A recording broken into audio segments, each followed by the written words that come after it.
سلام، اليوم جيت ليكم بحاجة حلوة وهي لي كريب.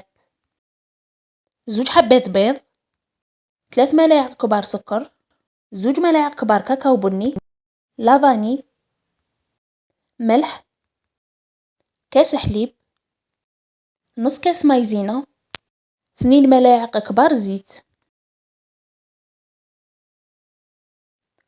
اول حاجة نبداو بها نفقسو البيض، نزيدو الملح ولافاني، انا هنا استعملت سائلة، زدت عليهم السكر وخلطت مليح بالفوي.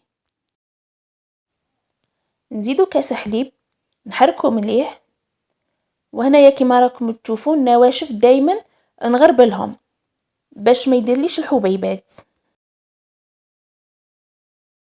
نزيد الزيت ونخلط جيدا، وهنا لازم وضروري نصفي الخليط كيما راكم تشوفوا.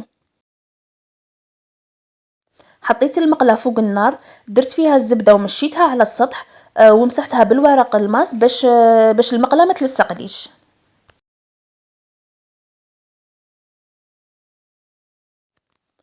هذه هي الطريقه اللي نشكلوا بها لي كريب. كما راكم تشوفوا انا هنا استعملت مقلاة عاديه وهي من الاحسن تستعملي كريبيير.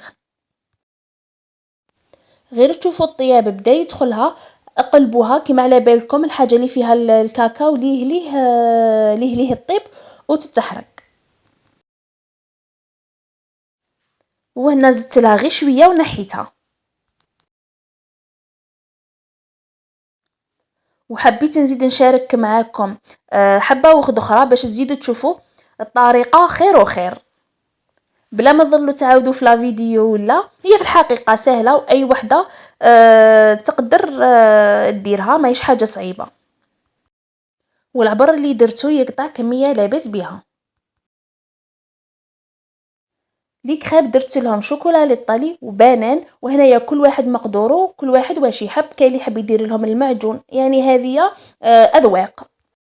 راح نشارك معاكم طريقتين لتشكيل حبة لي كريب. هذه هي الطريقة الأولى اللي هي نطوي حبة لي كريب على 2، ندير لها شوكولا للطلي وندير لها البنان من الفوق ونعاود نطويها.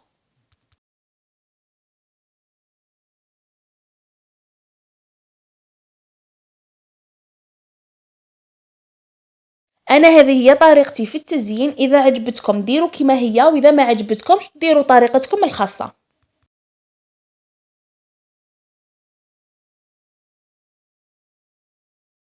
الطريقة الثانية نخلو حبة لي كريب كما هي، نديرو لها شوكولا للطلي في الوسط ونزيدو فوقها البنان ونغلقوها كما البريك. هنايا سرعت لكم المقطع باش لا فيديو ما تجينيش طويلة. كما دايما نقول لكم التزيين اختياري وكل وحده والذوق تاعها. بعد ما درت الزيقزاق رشيت شويه مكسرات من الفوق، وهذا هو الشكل النهائي اللي كريب جاو بنان بزاف بزاف وخفاف. نتمنى انكم تجربوهم وتشاركوني رايكم في التعليقات. سلام.